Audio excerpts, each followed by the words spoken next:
Floribert Anzoulouni du mouvement Filimbi et Paul Tsapou, secrétaire général de la FIDH, ont séjourné à New York durant la première semaine de mars 2016. À leur retour en Belgique par l'aéroport de Zaventem, ils ont daigné s'exprimer au micro de l'info en ligne des Congolais de Belgique. Ils ont donné les raisons de leur voyage, ont parlé des contacts pris au siège de l'ONU en rapport avec le processus électoral de la RD Congo en 2016. Ils ont également évoqué des mesures qui pourraient être prises afin de décourager le jusqu'au boutisme du pouvoir de Kinshasa qui cherche par tous les moyens à glisser au-delà des délais constitutionnels. Monsieur Paul Tsapou, Monsieur Anzoulouni Floribert, vous revenez de New York. Est-ce que nous pouvons connaître les raisons qui ont motivé votre voyage vers le pays de l'oncle Sam? Bonjour d'abord Monsieur Fita et merci de nous donner l'occasion de nous exprimer. Nous sommes allés aux États-Unis dans le cadre du renouvellement du mandat de la MONUSCO, renouvellement du mandat annuel qui prend fin dans quelques semaines, et donc les membres du Conseil de sécurité, à travers notamment la FIDH, ont demandé à ce que nous allions pour faire le point sur la situation actuellement au Congo, pour faire le point sur la situation de la répression également qui a largement dépassé la ligne rouge, et pour faire le point sur les éléments nouveaux ou alors les éléments qui pourraient être complétés, qui pourraient compléter la nouvelle résolution qui va être prise dans quelques semaines dans le cadre de la MONUSCO, du renouvellement du mandat de la MONUSCO. Bien, Monsieur Paul, vous avez un élément à ajouter là-dessus? Non, il faut dire que la RDC va traverser un moment important cette année, celle de la vérité qui doit éclater pour savoir si le gouvernement congolais a la volonté d'organiser les élections dans le respect de la Constitution, dans le respect, si vous voulez bien, du délai constitutionnel par rapport aux élections. Alors voilà pourquoi c'est une année très très importante en matière d'élections tant attendues. Et là, il faudrait absolument que dans le mandat de la MONUSCO, que des dispositions soient prises pour que la MONUSCO et à travers elle, la communauté internationale accompagne le peuple congolais vers cette quête de l'alternance démocratique bien entendue. Et là, nous avons fait beaucoup de suggestions sur le plan notamment des droits de l'homme, puisque nous vivons un moment difficile avec notamment les arrestations arbitraires. Et vous savez tout ce qui est arrivé aux jeunes activistes de la Lucha, et aux acteurs politiques, à la restriction des libertés fondamentales, disons, tout ce qui a comme violation des droits de l'homme actuellement. Et nous avons fait des recommandations en ce sens-là pour que les élections se tiennent dans la mesure du possible en respectant les délais constitutionnels et ainsi assurer l'alternance démocratique. Si cela n'est pas faisable, on prendra d'autres dispositions. Merci. Bon, à défaut de savoir comment vos interlocuteurs ont réagi, est-ce qu'il y a des choses auxquelles on peut s'attendre? Absolument, il y a déjà une première chose qui a pratiquement fait l'unanimité, c'est le fait que tous nos interlocuteurs, nous avons rencontré la quasi-totalité des diplomates représentant les différents États du Conseil de sécurité, ils sont tous d'accord sur le fait que la constitution congolaise doit être strictement respectée et que l'élection présidentielle doit être organisée dans les délais.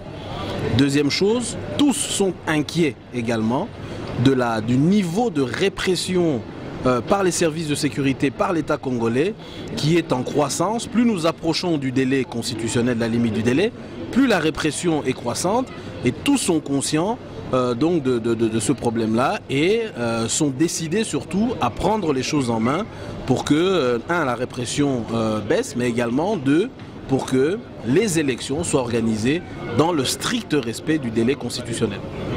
Bon, vous êtes tous les deux membres du Front Citoyen 2016 et hier il y a eu une tentative de messe pour soutenir le dialogue entre guillemets prôné par M.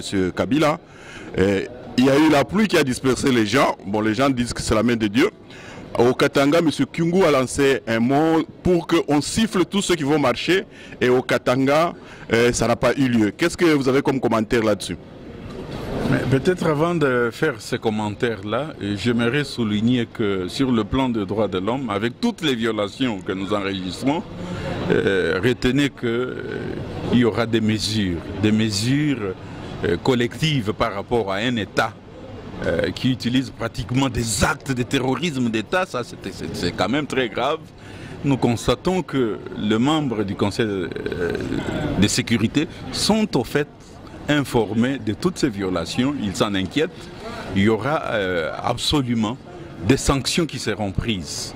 Des sanctions même qui vont peser sur certains auteurs de toutes ces violations, certains auteurs, acteurs étatiques qui sont à la base du blocage, si vous voulez, de l'évolution de la démocratie, le pouvoir toujours violer la Constitution, toujours violer les droits de l'homme, disons revenir sur une situation où pratiquement les marches, les manifestations de ceux qui qui s'opposent pacifiquement ne sont pas autorisés.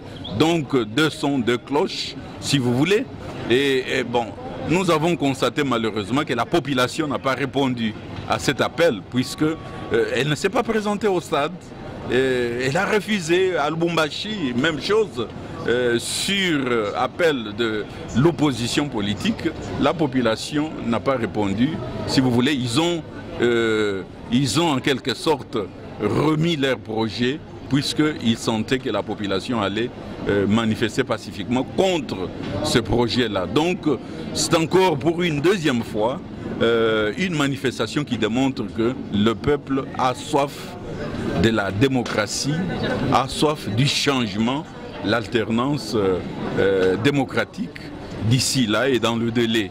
Donc la population n'a pas répondu à Kinshasa, tout comme la population a pesé de son poids pour que les manifestations de pro-régime soient reportées. Bon, une dernière question à M. Anzelouni, vous êtes coordinateur du Front Citoyen 2016. Face à l'entêtement du régime en place, est-ce qu'il y a une action prévue ce mois de mars? Absolument, c'est-à-dire que la date où l'action sera précisée, mais ce qui est clair, c'est que, pour revenir à ce qui s'est passé hier, nous espérons que dans les prochaines semaines, lorsque nous allons également solliciter des manifestations, des marches légales, constitutionnelles et non violentes, nous n'aurons plus affaire à un pouvoir qui va s'opposer, qui va réprimer. Donc oui, dans les prochaines semaines, des actions, très clairement, des actions de mobilisation vont s'organiser pour, encore une fois, pousser le régime à débloquer ce processus, pousser ce régime à respecter la Constitution. Donc je confirme que les actions de mobilisation, cette fois-ci, vont s'organiser dans les toutes prochaines semaines. Monsieur Paul Sapou, Monsieur Anzelouni Floribert, nous vous remercions. Merci à M. Fita. Merci.